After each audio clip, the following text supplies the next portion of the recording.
Well, the Fed meeting, as we noted, kicking off this morning. Policymakers are not expected to change the benchmark interest rate, but there's sure to be plenty of debate about exit strategies. Former Fed Governor and FOMC member Rick Mishkin joins us live from his home in Westchester, New York. And Rick, great to have you with us again. It's your new home, as I understand it. Is that correct? Yes, it is. Ah, okay. Well, congratulations. We just moved.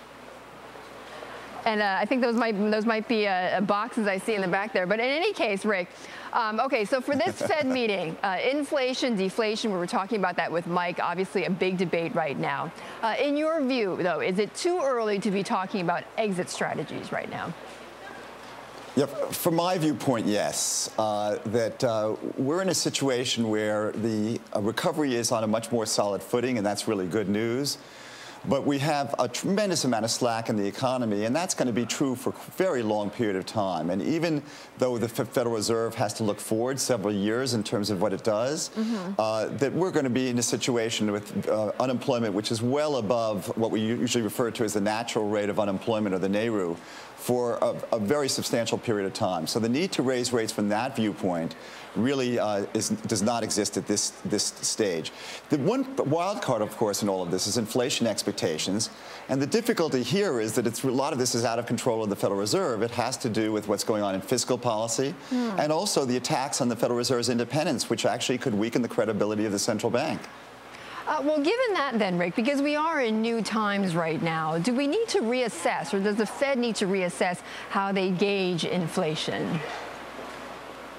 Well, I think the answer is that you always have to try to use new information to figure out what's going on. But the basic framework that the Federal Reserve has looked at in the past, I think, is still valid, which is that there are two key things that drive inflation, which is expectations about future slack in the economy, not just current slack, but future slack. Right. And then expectations about future inflation. And those are the two key drivers of inflation. And that's the information that's very important for people to take a look at. But what about now, though? I mean, what might be some new factors that the Fed would have to consider when they're measuring inflation? Well, I don't think there's such the aspect is that there's something particularly new here. They have to monitor very carefully what's happening to inflation expectations. And again, because there are a lot of factors that are not completely under the control of the central bank that could change that. Right. There's a concern, is our government going to get serious about getting sustainable fiscal policy? Right. If not, you know, the facetious, you could put it this way, said, are we likely to become an Argentina? Obviously, that's very extreme, but there's really a concern in terms of those issues. And of course, there's the issue of having a lot of slack in the economy, which is the other extreme is, could you be a Japan?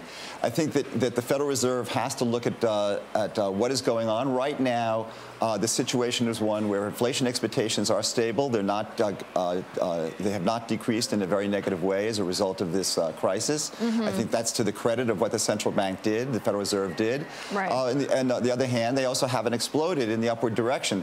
But boy, you really have to watch that stuff very carefully.